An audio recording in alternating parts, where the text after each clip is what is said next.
pour la communion de ce matin.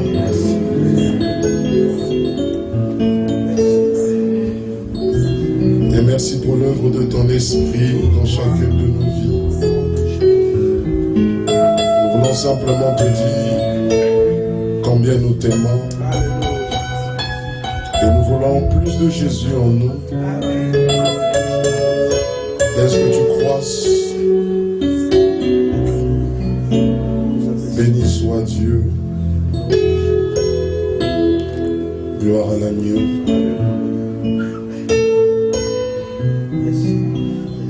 Dans le nom de Jésus.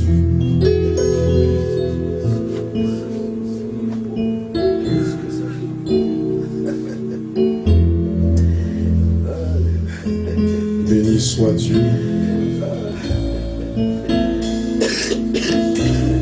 Gloire à l'agneau, gloire à Jésus.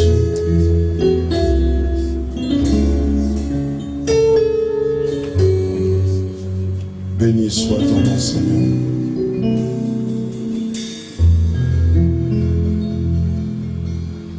Dans le nom puissant de Jésus, notre Seigneur et notre Sauveur. Amen. Est-ce qu'on peut acclamer le Seigneur?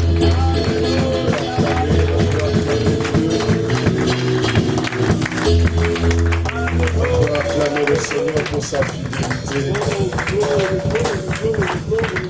Gloire à Jésus. Nous bénissons le Seigneur pour son amour. Nous pouvons nous asseoir. Alors prends quelques secondes pour saluer ton bien-aimé, celui qui est à tes côtés. Dis-lui bienvenue dans la maison de Dieu. Dis-lui sois béni mon frère. Dis-lui sois béni, que l'Éternel te fasse encore du bien ce matin. Gloire à Dieu. Dis-lui sois béni, sois béni. Gloire à Dieu.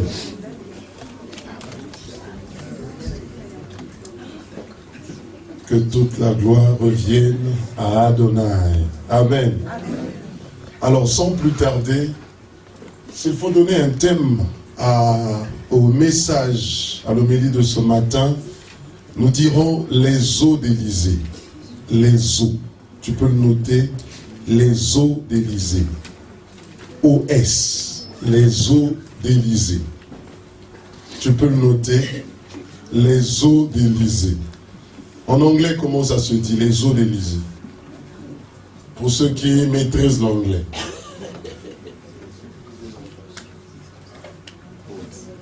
Hein, le frère Patrick. Les eaux d'Élysée. Les eaux en anglais, c'est quoi? Ponts. Ok. Sans plus tarder, nous allons lire dans 2 Rois 13. 2 Rois 13. Nous allons d'abord lire au verset 14 et nous lirons du verset 20 au verset 21, les eaux d'Élysée. 2 Rois 13 au verset 14. La Bible nous dit ce qui suit. Élisée était atteint de la maladie dont il mourut. Jusque-là, il n'est pas encore mort. On nous fait simplement comprendre qu'Élisée n'est pas mort de manière naturelle. Élisée dont il est question ici, c'est le successeur d'Élie, hein, s'il vous plaît. Amen. C'est le grand prophète de la Bible, celui qui a reçu de la part d'Élie la double portion. La Bible nous dit, Élisée était atteint de la maladie dont il mourut. Et Joas, roi d'Israël, descendit vers lui, pleura sur son visage et dit, mon père, char d'Israël et sa cavalerie. Et en lisant ce passage, je me suis arrêté. Je me suis dit, il faudrait que nous revoyions notre enseignement en tant qu'enfants de Dieu, en tant qu'église évangélique. Amen. Amen. Je me suis dit, mais comment le grand Élisée, et quand je dis grand avec grand G, amen, celui qui s'est frotté à Élie, s'il vous plaît. Élie n'a pas connu la mort. Élie a été enlevé de devant lui, comme ça. Élie fait partie des grands personnages de la Bible qui ne sont pas passés par la mort. les chars de Dieu sont venus le recueillir et pour l'introduire dans la gloire. S'il vous plaît.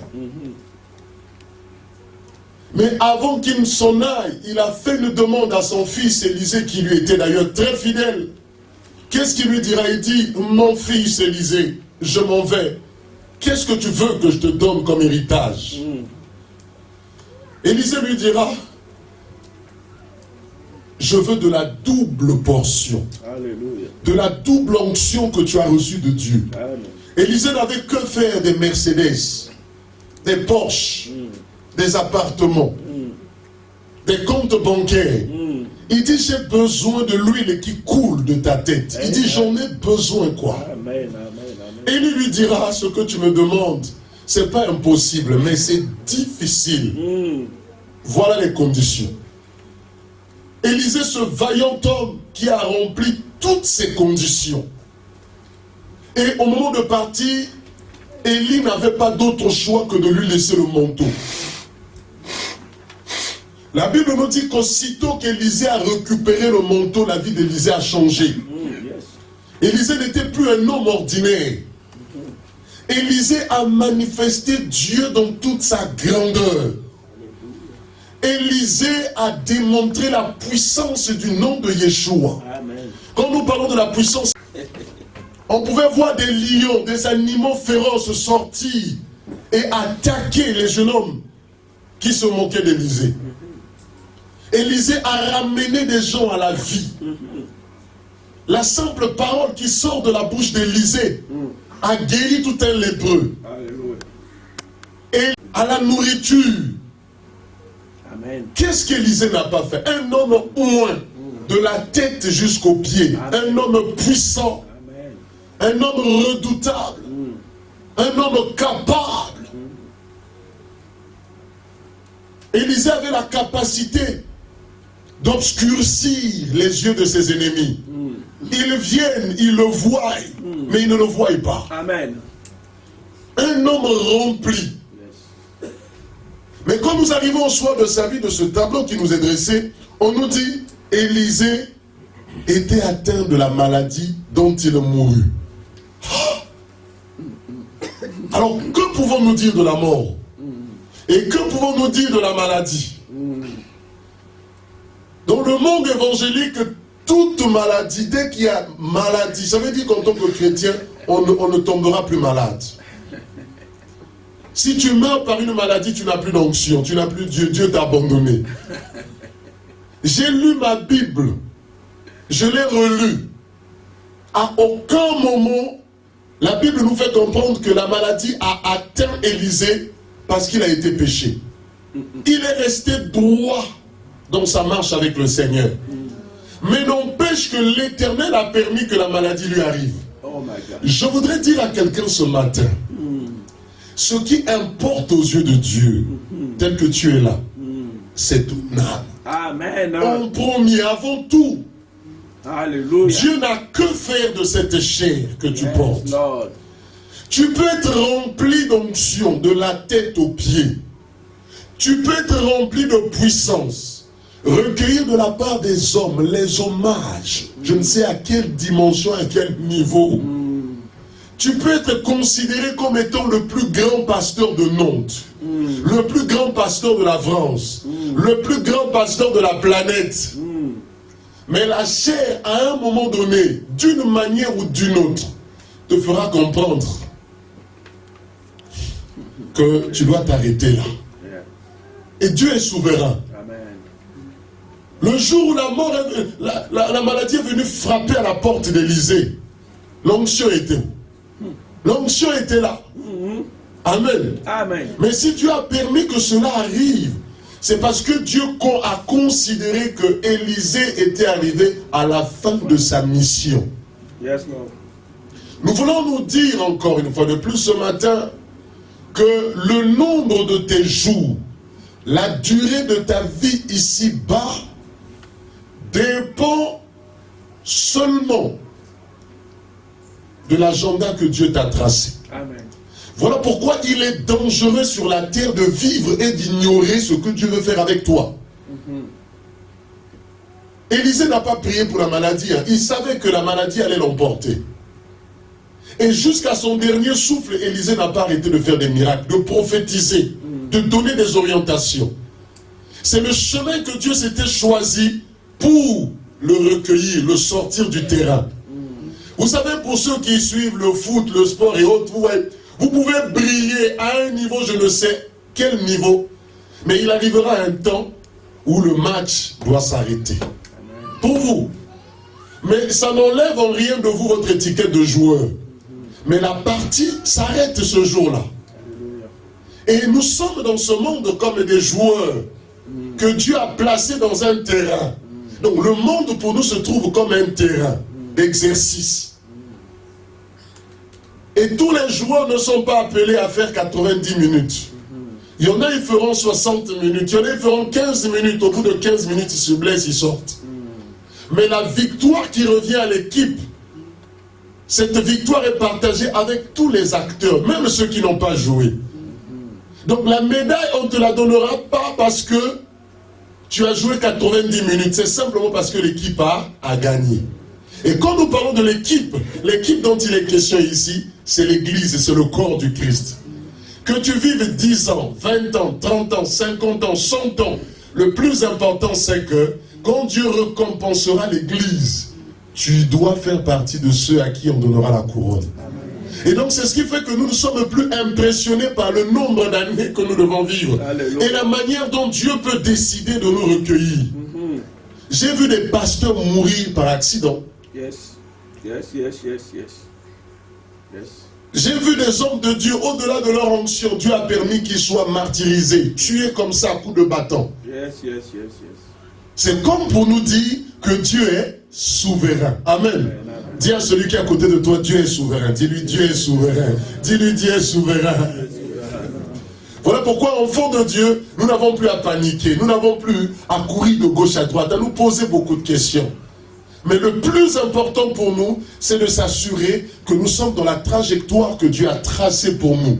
Le plus important, c'est de s'assurer que chaque jour qui passe dans notre vie nous donne d'appliquer nos cœurs à la justice de Dieu. Le plus important, c'est de s'assurer que nous sommes en connexion avec le ciel. Nous sommes en amitié avec Dieu, c'est tout. Élisée tomba malade. Alors que de tout son parcours, il n'a fait que guérir, ressusciter les gens. Mais ce jour-là, le Seigneur lui a notifié que tu dois t'arrêter là. Et ce qui est arrivé, arrive. Élisée meurt. Le grand prophète de la Bible. Il fait partie des hommes les plus puissants de la terre. Amen. Mais qu'est-ce qui va se passer après sa mort? Nous allons lire du verset 20 au verset 21. Qu'est-ce qui va se passer après sa mort? Élisée mourut et on l'enterra. C'est la destination de tout homme sur la terre. Cette parenthèse était simplement encore pour nous consoler parce que nous venons de perdre notre maman. Si Élisée est mort, alors qui suis-je pour me réclamer éternel sur la terre? Nous partirons aussi. Amen. Amen. Élisée mourut et on l'enterra. L'année suivante, ça veut dire une année après. Une année après la mort d'Élisée, s'il vous plaît, écoutez-moi, ça commence. Des troupes de Moabites pénétraient dans le pays. Les Moabites, si vous voulez, c'est ce peuple incestueux. C'est ce peuple qui est issu de l'union incestueuse entre Lot et sa fille aînée. Et Élisée mourut, on l'enterra. Quand tu remontes, papa. L'année suivante, les troupes de Moabites pénétraient dans le pays. Ils ont assiégé le pays, s'il vous plaît. Israël a souffert dans son parcours. Israël n'était qu'entouré des ennemis. Mais pendant que les troupes entrèrent dans le pays pour assiéger Israël, il y avait un enterrement à côté, on y va. Et comme on enterrait un homme, une année après, Élisée est déjà mort. Ça veut dire que le processus de putréfaction a déjà eu lieu, quoi. Et il était déjà en décomposition. Il n'y avait plus de chair. Tout était tombé. Une année après. Et comme on enterrait un homme, La famille était là, vous savez, avec les beaux discours. Que ton âme se repose en paix, nous t'aimons, nous nous reverrons dans l'éternité. Voici, on a aperçu une de ces troupes, les troupes qui venaient d'assiéger Israël. Et l'on jeta l'homme dans le sépulcre d'Élisée. Malheureusement, je ne sais pas de quel côté se situer, malheureusement ou heureusement, ils enterraient dans le même cimetière où Élisée était enterré. Et la famille était en train de faire des discours, de préparer tout. Et ils voient les troupes de Moabites assiéger le pays. La Bible nous dit, je ne sais pas si c'est le père, si c'est la mère, si ce sont les cousins, les cousines, ou sa femme. En tout cas, ils n'ont pas eu le temps de réfléchir, quoi. Ils ont récupéré le corps. Ils se sont dit, si nous continuons avec nos discours, là, ces troupes-là, ils vont nous tuer. Comme il est déjà mort, ils ont pris le cadavre. Pas de respect pour le cadavre, quoi. Ils l'ont balancé dans la tombe dans le sépulcre d'Élisée. Et ils ont fui. On aurait pu dire, mais ils n'ont pas de respect pour le mort. Ils ont fui, ils se sont dit, le gars est déjà mort, va te débrouiller avec Élisée là-bas. Ils ont laissé sa tombe ouverte. Mais quelle méchanceté. Si on avait fait ça à un de tes parents, c'est sûr que tu allais passer tout ton temps à insulter ces gens-là. Tu allais tout dire d'eux. Mais qu'est-ce qui va se passer? La Bible nous dit que Élisée était déjà en décomposition, pourri, il n'y avait plus rien. Ça veut dire que de sa tombe, il ne restait plus que les os. Le corps est venu se frotter aux os d'Élisée. Seulement les os, parce qu'il n'y avait plus rien, plus de yeux, plus de chair. Au bout de 3-4 jours, ça sent déjà. Mais une année, le corps est venu se heurter, se frotter aux os d'Élisée. Les gars, ils étaient déjà, voilà, très loin. Au contact des os d'Élisée, la Bible nous dit, on ne sait pas par quel mécanisme l'homme est revenu à la vie. Alléluia. Mais comment? Comment est-ce possible? Juste les os d'Élisée. Élisée qui est mort par la maladie. Élisée qu'on a enterré. Mais au contact des os d'Élisée, la Bible nous dit, et il reprit vie et se leva de ses pieds. Le gars s'est levé. Tout ce qui lui restait à faire, c'était de dire bonjour aux gens qui l'ont jeté sur la tombe d'Élisée. Mais malheureusement, ils n'étaient plus là. Tous, ils étaient partis. Dès que ses os, dès que son corps a touché les os d'Élisée, on ne sait pas. L'onction était forte. Le gars s'est levé. Il a repris son souffle. Il a commencé à marcher comme un zombie. Alors, qu'est-ce que nous pouvons comprendre par là? Il y a deux tableaux que je voudrais dresser. Le premier tableau, c'est de nous faire comprendre, au travers de cet exemple, Dieu nous fait comprendre en réalité ceux qui meurent dans le Seigneur, ceux qui gardent l'alliance jusqu'à leur dernier souffle. En réalité, ils ne sont pas morts. C'est des gens qui sont dans le repos. Si les os d'Élisée, je dis bien les os d'Élisée, les simples os qui sont restés dans la poussière, au contact de ces os, un mort, un homme déjà déclaré mort, il n'y a plus d'activité cérébrale, il n'y a plus d'activité cardiaque, il n'y a plus rien. Cet homme revient à la vie. Mais qu'est-ce qu'il en est du contact que nous viendrons établir avec Christ? Hein? Non, il y a des choses qu'on va se dire ce matin. Ils ont pris le corps, ils ont jeté dans le sépulcre d'Élisée. Tu es peut-être là ce matin. Ça se trouve que tu es mort. Quand la Bible nous parle de la mort, la Bible ne parle pas primo de la mort physique.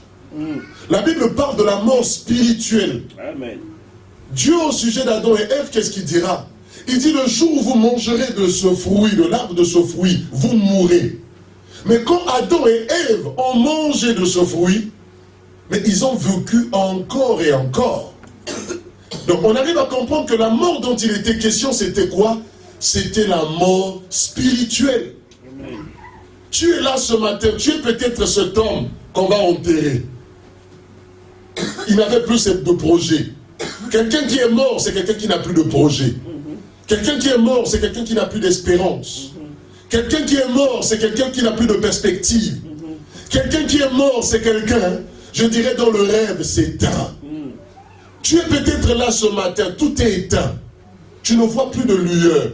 Tu n'as plus de perspective. Tu ne vois plus rien.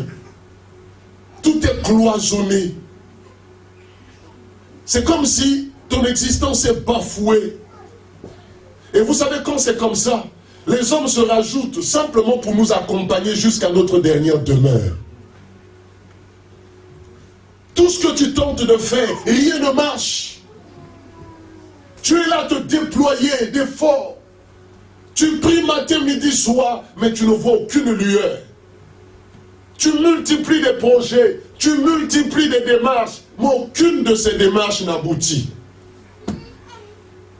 On peut dire que tu es mort. Tu es tellement fatigué, tu ne crois plus en toi. Tu ne crois plus que la réussite peut être possible. Et tu as comme l'impression que les hommes te conduisent lentement, mais sûrement, vers les sépulcres.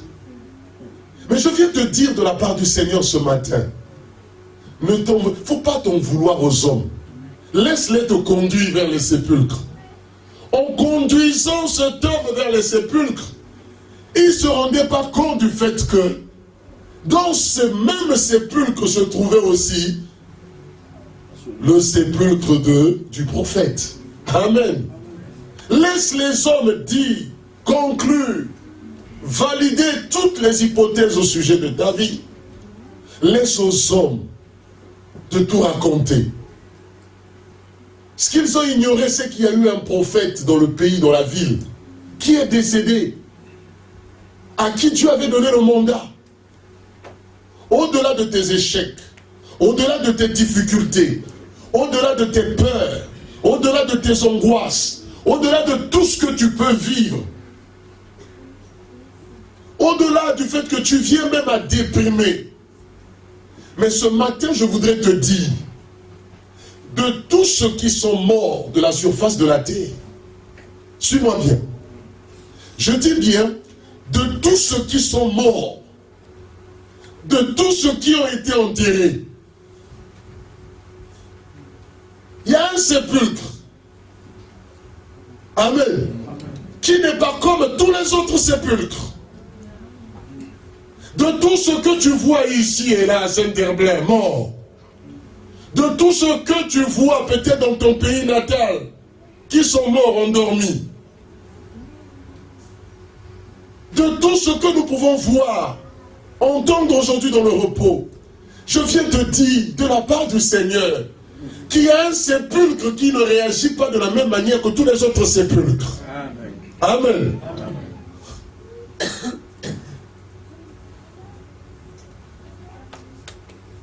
Permets aux hommes de t'enterrer.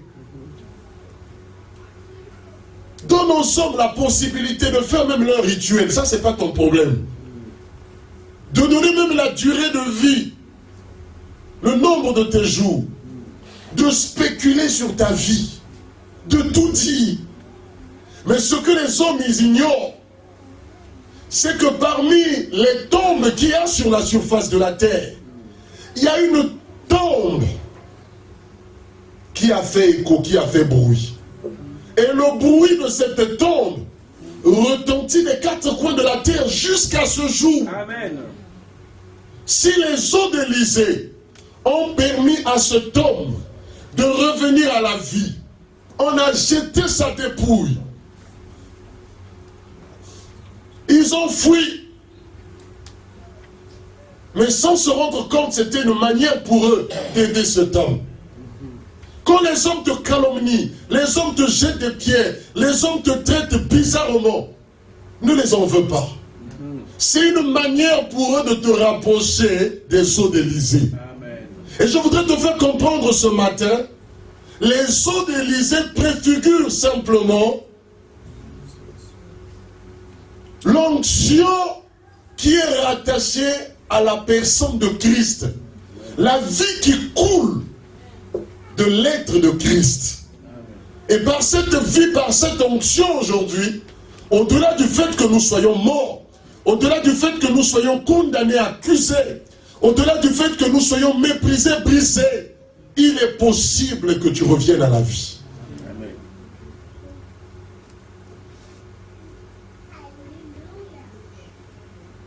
Merci pour ce bébé qui a dit Alléluia.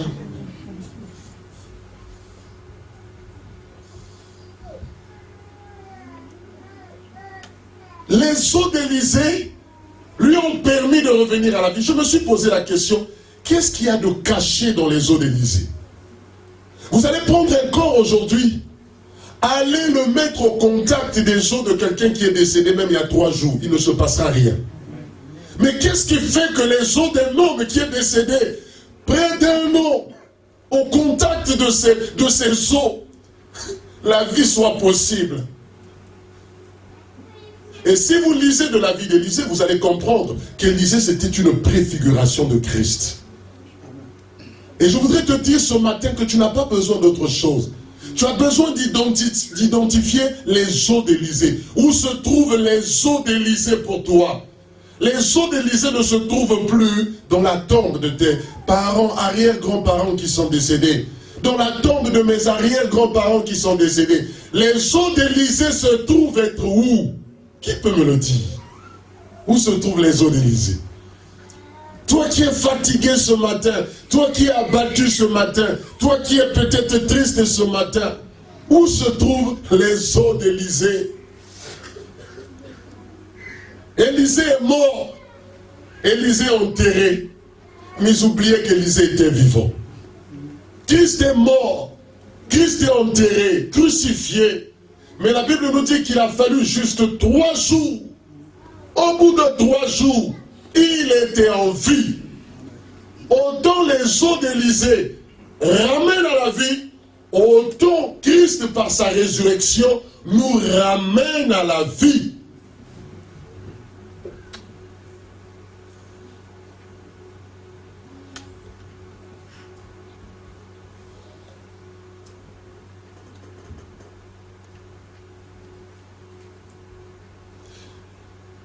Si on essaie de se rapprocher un peu de la médecine, de la biologie, vous verrez que l'homme adulte est constitué à peu près de 270 os. 270 os. Et je me suis intéressé au rôle des os dans le corps.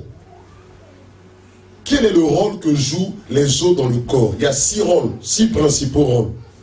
Et je me suis inspiré de ces rôles pour comprendre le rôle que jouent les eaux d'Élysée dans ta vie. Amen. Amen. Il y a 6 rôles. Dis à celui qui est à côté de toi 6 rôles. Dis-lui 6 rôles. Non, dis-lui bien 6 rôles. Non, dis-lui 6 rôles. Le premier rôle que jouent les os dans le corps, c'est de supporter la structure corporelle. C'est de supporter tout le corps. Ça veut dire les os que nous avions. On en a au total, pour un homme adulte, à peu près 270 os.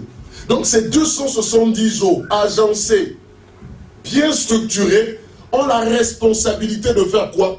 De supporter la masse corporelle. De faire en sorte que le corps tienne. Et c'est ce qui fait que quand on est atteint d'une maladie des os, on ne tient plus. On ne peut plus marcher. On devient paralysé d'une certaine manière. Donc les os nous permettent de tenir. C'est l'ossature. Cette ossature osseuse permet de supporter la masse corporelle. Et les os se doivent d'être forts. Donc, le premier rôle des os, c'est de supporter. Amen. Donc, on peut dire que les os d'Élysée ont supporté la masse de cet homme malade. Amen. Dis à celui qui est à côté de toi, supporter, dis-lui supporter. Donc, le premier rôle des os dans le corps humain, c'est de supporter la masse corporelle.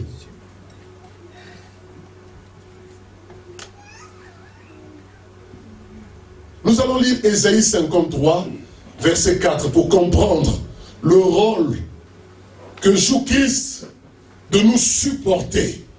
Tu sortiras d'ici en te disant Christ se trouve être les os de ma vie. Il est le squelette de ma vie. C'est lui qui me supporte. Moi, je suis la chair, mais lui, les os. Ésaïe 53, verset 4. Cependant, ce sont de nos souffrances qu'il a portées. C'est de nos douleurs qu'il s'est chargé. Et nous l'avons considéré comme puni et frappé de Dieu et humilié. Qu'est-ce qui m'intéresse là? Ce sont de nos souffrances qu'il a portées. Quand il est venu sur la terre, il est venu supporter. Il est venu porter sur lui le fardeau de ta vie, le poids de ta souffrance, Amen. le poids de ton humiliation, Amen. le poids de ce que tu pouvais endurer. Amen. Parce que toi, tu ne pouvais pas le gérer. Et c'est ce qui a fait que quand on a jeté le corps sur ces eaux, les eaux d'Élisée avaient la responsabilité de supporter le poids de cet homme, de redonner de l'élan à cet homme. Cet homme n'avait plus de l'élan. Il était devenu inerte. Et Christ, c'est celui que le Père a dépêché du ciel vers la terre pour se charger de nos péchés, de nos fautes, de nos souffrances, pour supporter ta douleur. Parce qu'en tant qu'homme, c'est difficile, c'est impossible que tu supportes le châtiment qui t'était infligé. Donc, la première fonction des eaux, c'est de supporter. Donc, ce que tu ne peux supporter ce matin, dépose-le sur Christ. Amen. Ces hommes ne pouvaient rien supporter. Ils ont vu les Moabites. Qu'est-ce qu'ils ont fait? Ils ont déposé, ils ont jeté le corps, le cadavre sur les eaux d'Élisée. C'est une manière de dire, Élisée, tu as l'onction pour supporter cet homme. Et le Dieu en qui nous avons cru, il a l'onction, il a la capacité, il a la puissance, il a la vie qu'il faut pour te supporter. Voilà pourquoi je voudrais dire à quelqu'un ce matin, même si les hommes ne te supportent plus, la société ne te supporte plus, la famille ne te supporte plus, l'église ne te supporte plus, les eaux d'Élisée sont là pour te supporter. Christ, c'est cette ossature osseuse que le Père a disposée pour te porter. Voilà pourquoi quand je suis fatigué, c'est sur lui que je m'adosse. Voilà pourquoi quand je me sens affligé, anéanti, triste, c'est sur lui que je me repose. Repose-toi sur lui. Il est là pour te supporter. Et ce matin, je voudrais te dire qu'il est ton support. Ne va plus chercher de support ailleurs. Il est le support de ta vie. Cependant, ce sont de nos souffrances qu'il a portées. C'est de nos douleurs qu'il s'est chargé. Et nous l'avons considéré comme puni et frappé de Dieu.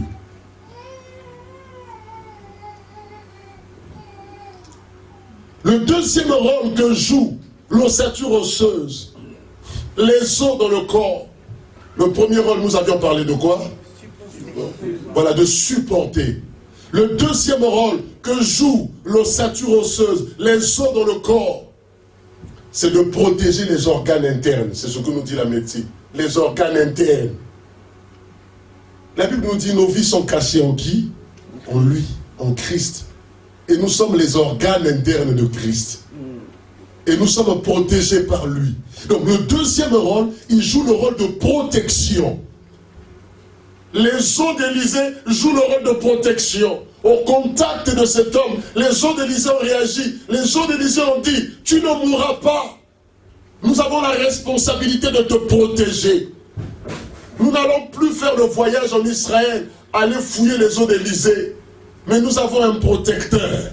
Amen. Et le protecteur que nous avons ici, c'est qui? C'est Yeshua, c'est Christ. Amen. De la même manière que les os ont la responsabilité de protéger les organes internes, ça veut dire s'il n'y avait pas des os, aucun organe dans le corps humain ne tiendrait. Et nous sommes des organes. Toi, tu peux jouer le rôle du foie. Moi, je peux jouer le rôle, je ne sais pas, de l'abdomen. L'autre, il peut jouer le rôle, je ne sais pas, peut-être de la gorge. Mais tout est protégé par les os. Donc, le deuxième rôle, les os jouent le rôle de protection. Psaume 146, verset 9. Psaume 146, verset 9. Psaume 146, verset 9. Nous allons le lire très rapidement. Les eaux jouent le rôle de protection. Donc, je voudrais te faire comprendre ce matin, toi qui vis le sentiment d'insécurité, le sentiment de peur, la peur vis-à-vis de ton avenir, la peur vis-à-vis des sorciers, la peur vis-à-vis de ce qui se passe tout autour de toi, la peur vis-à-vis de ce que nous voyons de la société, de ce que nous entendons. Je voudrais te dire, Christ, c'est cette ossature osseuse que le Père a disposée pour te protéger. Tu n'as pas besoin de te protéger par des gris-gris, par les dieux de ta famille, ou je ne sais pas, par du maraboutage, ou je ne sais quoi. Tu n'as pas besoin de te protéger de ces choses. Tu as besoin de te protéger par les eaux d'Élysée. Tu as besoin de te protéger par Christ. L'Éternel protège les étrangers. Il soutient l'orphelin et la veuve. Mais il renverse la voie des méchants. L'Éternel fait quoi? Il protège l'étranger. Qui est l'étranger ici? L'étranger, c'est celui qui s'est dissocié du monde.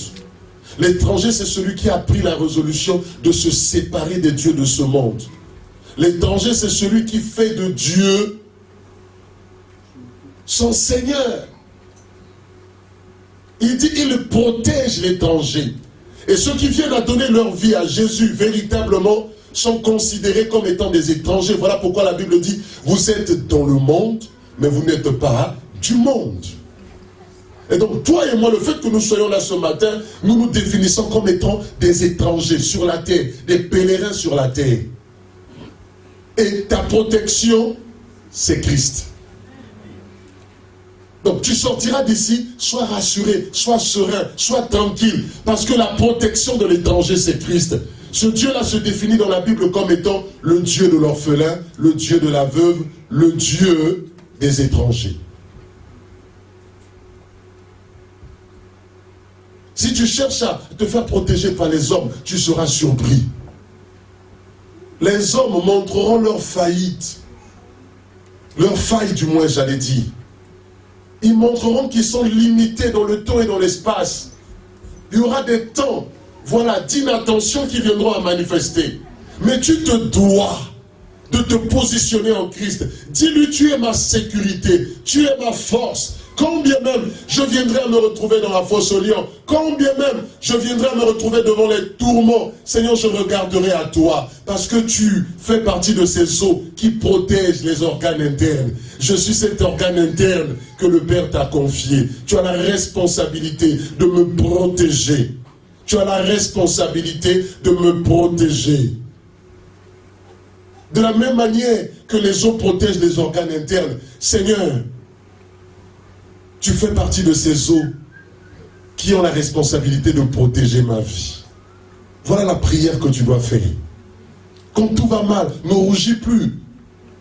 Ne t'inquiète plus, ne te pose plus la question. Mais dis-lui, tu es ma protection, tu es mon refuge. Le troisième rôle que jouent les eaux, le troisième rôle que jouent les eaux, 1 Timothée 2,5. Le troisième rôle que jouent les eaux. La médecine nous fait comprendre que les eaux facilitent les mouvements. Ça veut dire, s'il n'y a pas des eaux, il n'y a pas de mouvement. Les mouvements que tu arrives à faire, tu les fais parce que les eaux te le permettent. Donc, des rôles des eaux, nous avions aussi le rôle de faciliter les mouvements. Les eaux facilitent le mouvement dans le corps. Quand tu arrives à poser ton pied, c'est avec l'apport, le concours des eaux. Il y a des zones charnières qui permettent à ce que tu poses, que tu te lèves. Voilà, donc il y a une forme de synchronisation qui part de là, de la tête jusqu'aux pieds. Voilà. Donc les os du bassin sont mobilisés, les os au niveau des cuisses sont mobilisés, au niveau des pieds, au niveau des orteils. Et donc les os jouent un rôle très important dans le mouvement. Donc dans la médiation. Donc ils jouent le rôle de médiation dans le fonctionnement du corps. Amen. Amen. Dis à celui qui est à côté de toi, médiation. Dis-lui médiation. Voilà. Il joue le rôle de médiation. Donc ça collabore, ça. Donc c'est dans la médiation.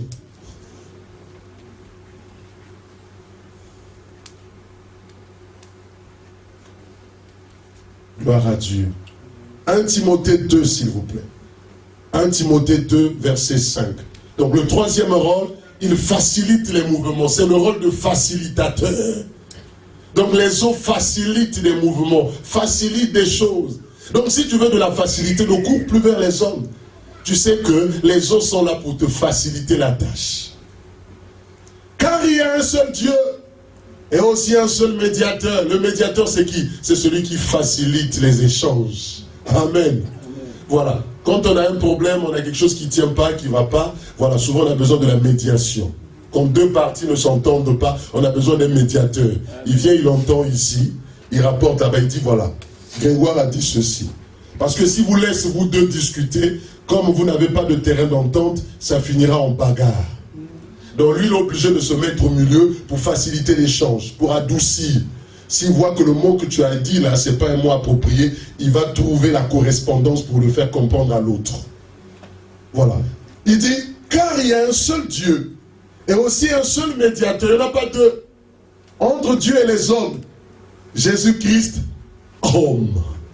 On nous présente le rôle de médiation que joue Christ entre le Père et les hommes.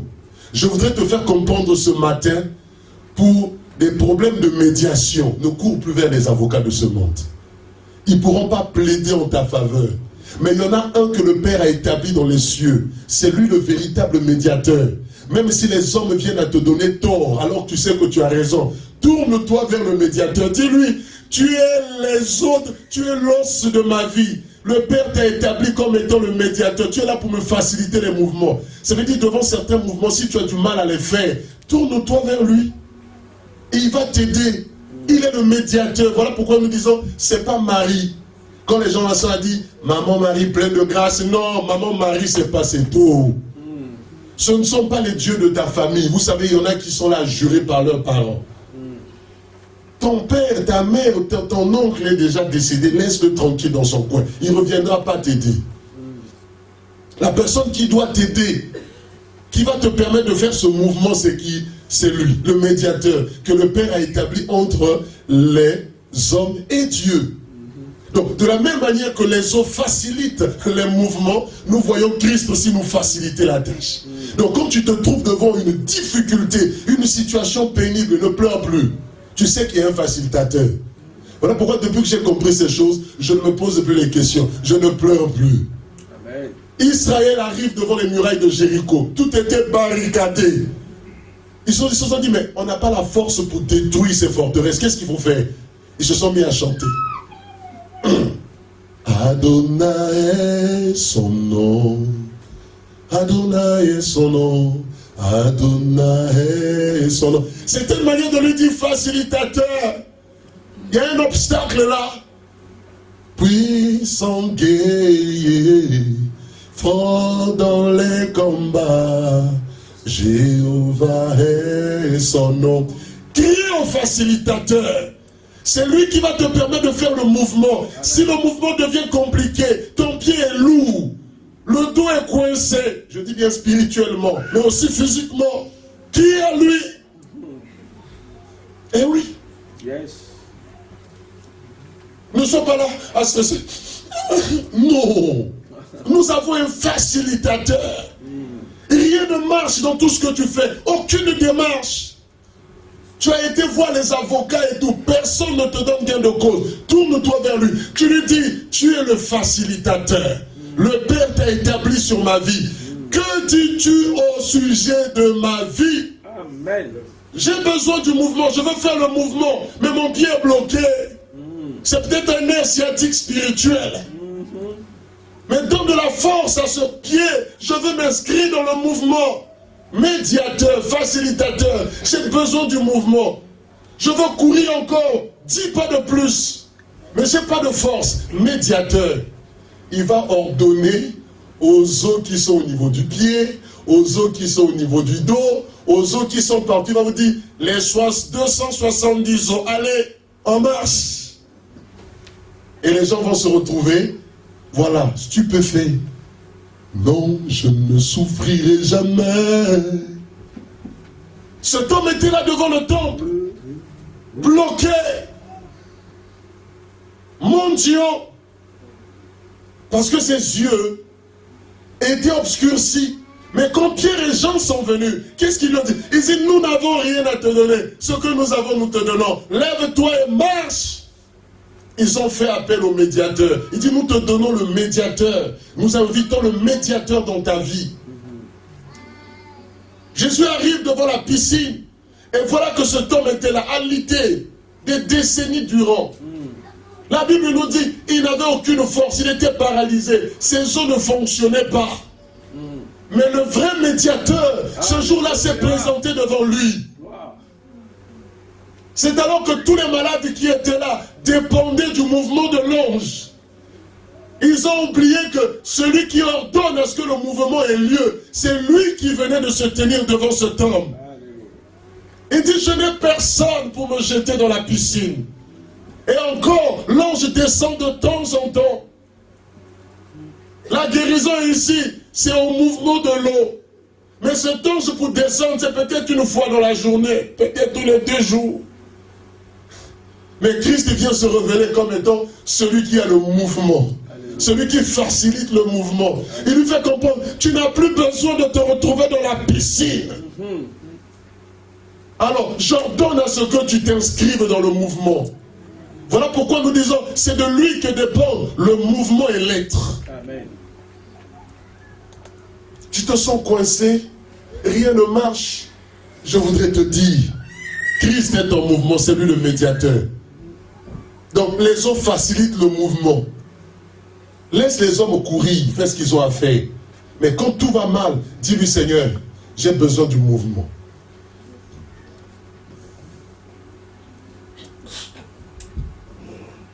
Il va te faciliter le mouvement. Le 4e rôle que jouent les os dans le corps, le 4e rôle, c'est dans la formation des cellules sanguines, des cellules qui interviennent dans le sang. Parce que dans le sang, il y a des cellules. Et la médecine nous fait comprendre que les os jouent un rôle très important dans la formation des cellules. Vous savez, les cellules sanguines, le sang, c'est ce qu'il y a de fondamental dans le corps. Donc, si les os ne s'impliquent pas dans la formation des cellules sanguines, il n'y a pas vie. Donc, ils jouent un rôle très important dans la formation de ces cellules sanguines. Un rôle très important dans la formation de ces cellules sanguines. Mais la base de la vie, c'est quoi? La vie se trouve dans le sang. Ésaïe 43, verset 1. Le Seigneur veut te faire comprendre ce matin, tu n'as pas besoin d'un homme pour être formé. Tu n'as pas été formé par des théories, tu n'as pas été formé par des histoires. Mais tu dois te rendre compte, il y en a un seul, qui a été à la base de ta formation. De la même manière que les os sont responsables de la formation des cellules sanguines, ces gens-là, en jetant le mort sur les os d'Élysée, ils ne pouvaient pas s'imaginer qu'ils étaient en train de permettre à ce corps de redevenir vivant, de revenir à la vie. Ésaïe 43, verset 1, nous allons le lire très rapidement. Ainsi parle maintenant l'Éternel qui t'a créé, ô Jacob, celui qui t'a formé, ô Israël. Ne crains rien, car je te rachète, je t'appelle par ton nom, tu es à moi. Il dit quoi? Il dit, ainsi parle l'Éternel qui t'a créé, ô Jacob. Je voudrais t'emmener ce matin à comprendre qu'il y en a un qui t'a créé, il y en a un qui t'a bâti, il y en a un qui t'a formé. Tu n'as pas été formé par tes parents, tu n'as pas été formé par la philosophie, par des conceptions, par des oui-dire, mais tu as été formé par l'Éternel.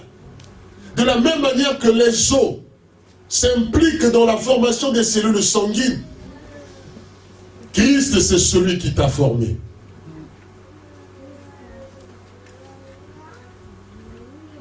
Il dit, ne crains rien, car je te rachète. Je t'appelle par ton nom, parce que tu es à moi. De la même manière que les os d'Élysée ont ramené cet homme à la vie, nous devons comprendre aujourd'hui, même si tout en nous est mort, le fait que nous venons à se mettre au contact de Christ, les cellules sanguines mortes en nous reprendront vie. Amen. Amen. Amen. Parce que c'est lui qui est impliqué dans la formation des cellules de notre vie. Le cinquième rôle que jouent les os dans le corps, soyons concentrés, le cinquième rôle que jouent les os dans le corps, c'est dans le métabolisme du calcium. Donc la gestion du calcium.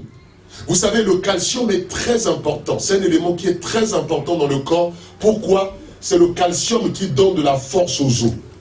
Si vous n'aviez plus de calcium, vos os vont se fragiliser, vous allez mourir. Le calcium intervient à deux niveaux essentiels. Au niveau des os et au niveau des dents. Vous voyez les dents, comment elles sont dures. C'est parce qu'il y a du calcium.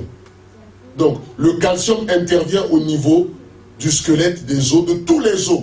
Si on venait à soustraire du corps humain les os et le calcium, vous allez vous retrouver avec des os qui vont se broyer n'importe comment. C'est très important. Donc, le calcium, 90% du calcium est stocké dans les os. Quand vous prenez du calcium au travers de des aliments et tout, c'est dans les os que le calcium va souvent se retrouver. Donc, le calcium contribue au métabolisme, à la gestion du... qu'est-ce que je dis? Les os contribuent au métabolisme du calcium. Donc, ça permet à renforcer, à donner la force, la solidité du squelette et des dents. Donc, ça touche à la dimension de la force. Et donc, c'était tout à fait normal que cet homme revienne à la vie parce qu'il a été au contact des os qui ont la capacité de donner la force. Et c'est ce qui fait qu'aujourd'hui, tu manques de force. Je voudrais simplement te dire, va au contact de Christ. Christ te donnera la force qu'il te faut. Cet homme était mort, il était décédé, mais au contact des os d'Élisée, qu'est-ce qui s'est passé? Il a retrouvé sa force. Psaume 28, verset 7. Psaume 28, verset 7. Psaume chapitre 28, au verset 7. L'Éternel est ma force et mon bouclier.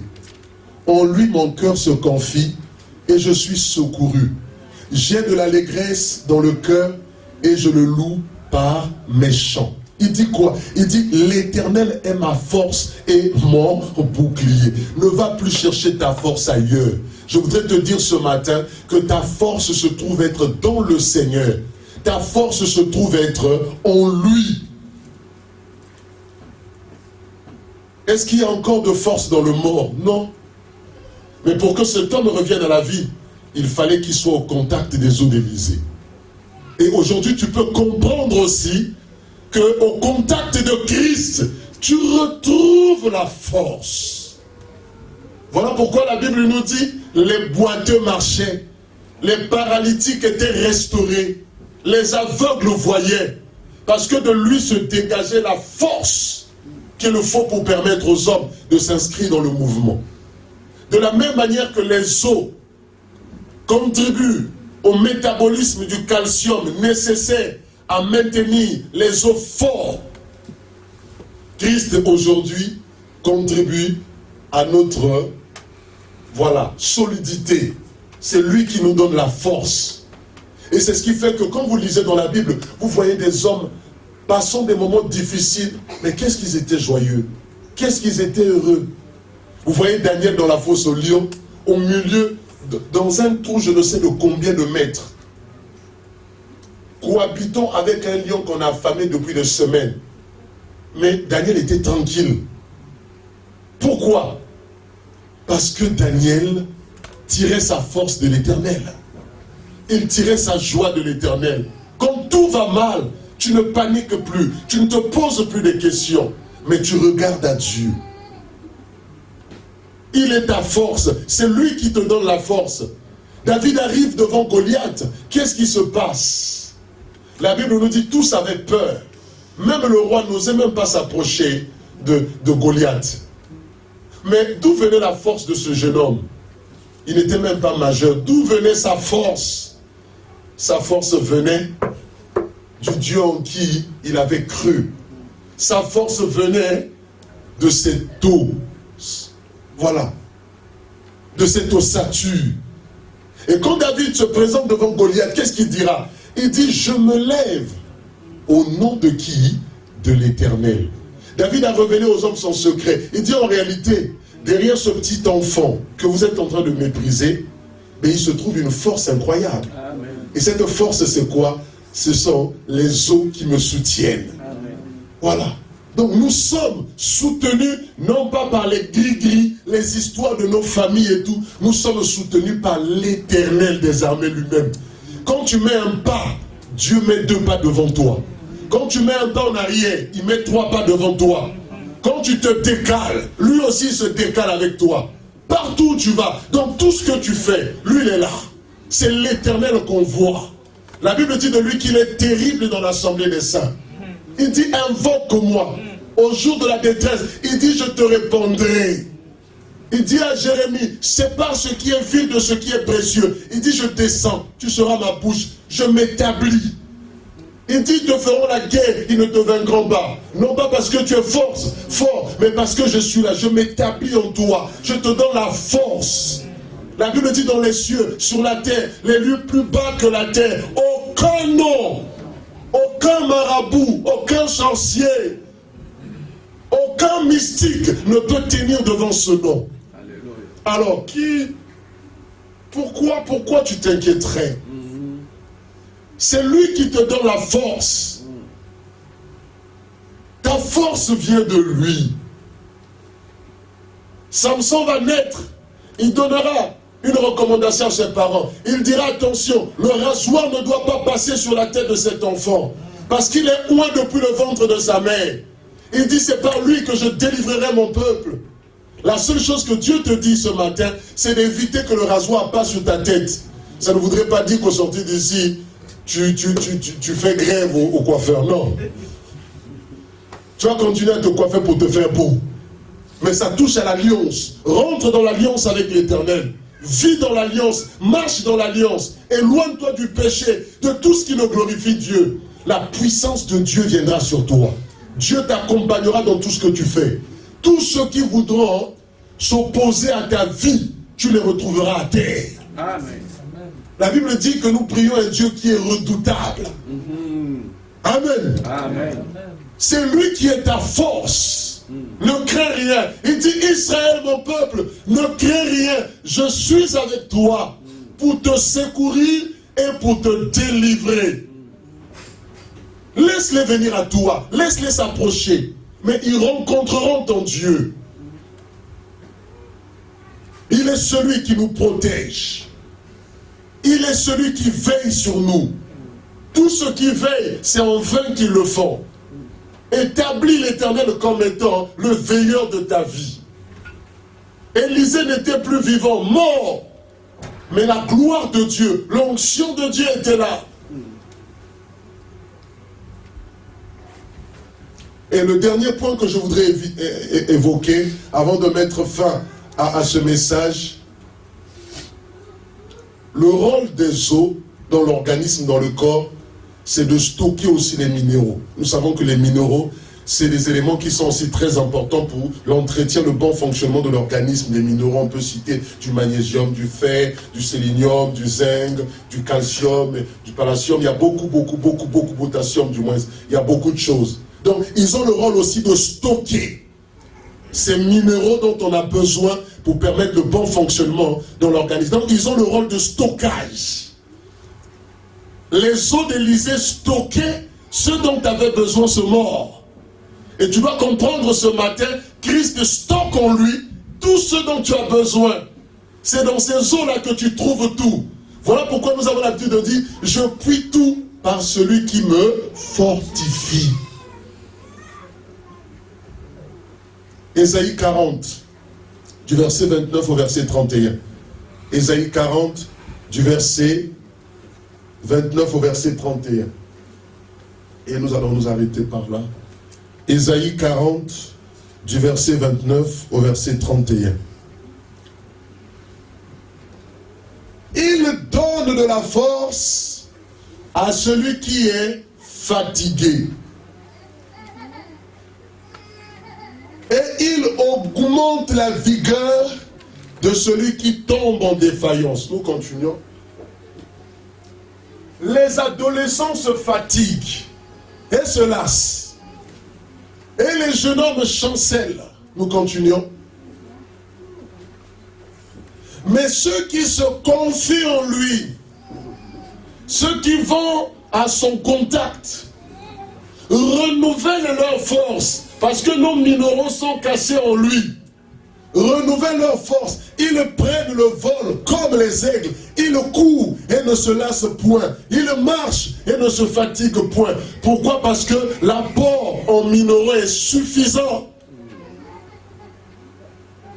Alors pose la question à ton voisin, est-ce que tu as les minéraux suffisants? Est-ce que tu as tout ce qu'il faut en minéraux?